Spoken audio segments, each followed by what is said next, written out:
د قرآن پاک درته کوم د الله کتاب په مسلمانانو شپږ حق لري. اول حقدار ایمان، الحمدلله زمونږ ستاسو ټول ور باندې ایمان.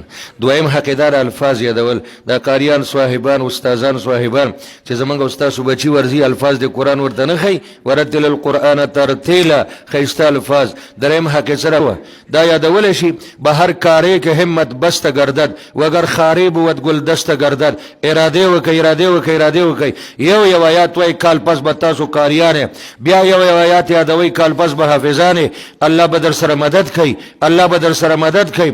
دریم حقدار ترجمه ترازی کده دینه مخکې څوک نه راتل نن وعده وکي زو زما اولاد دا به ټول موږ د قرآن ترجمه ترازو درس حدیث ته برازو جمع سربل منځ کو.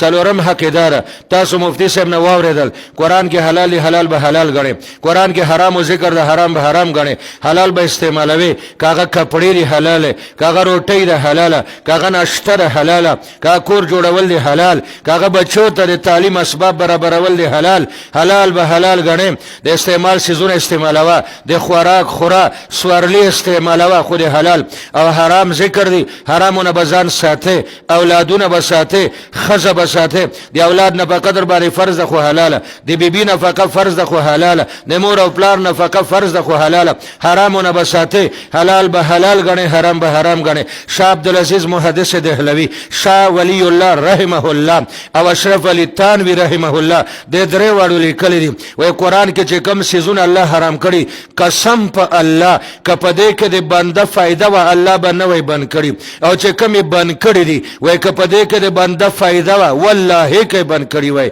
او چې کوم درته حلال کړي دي کدی کې د بنده نقصان وي والله کې درته حلال کړي وای. وحلالو کې د دین دنیا فائدہ ده او په حرامو کې د دین دنیا نقصان ده. او پنځم حق دا ده چې د ژوند ټول فیصله به په قرآن کې دانن خادي د لور ودیږي، زوی ته کور آبادیږي. دا وګور عمل بالقرآن د مثالی مجلس ده. سبا موږ باندې غم راشي خامخا به راځي، که موږ ډېر وایو چې الله موږ د غم وساته دا غم به زموږ کور ته میلمه کېږي راځي. به کم کور کې چې مړی وشي خلک جاړي، ملک الموت او د هغه فرشتې ولاړې دي دروازو کې چغې وي یا خلکه تاسو ولې جاړئ، ولې سورې وهئ، ولې ستاینې کوي، ولې زمونږ اول و اخر راتګو دې کور ته موږ به بیا راځو، موږ به بیا راځو، موږ به بیا راځو تر څو چې یو سا والا ژوندی وي موږ به دې کور ته راځو. دا غم به راشي، غم کې به صبر کوو، زمونږ غم به په قرآن برابري، زمونږ خادي به په قرآن باندې برابري.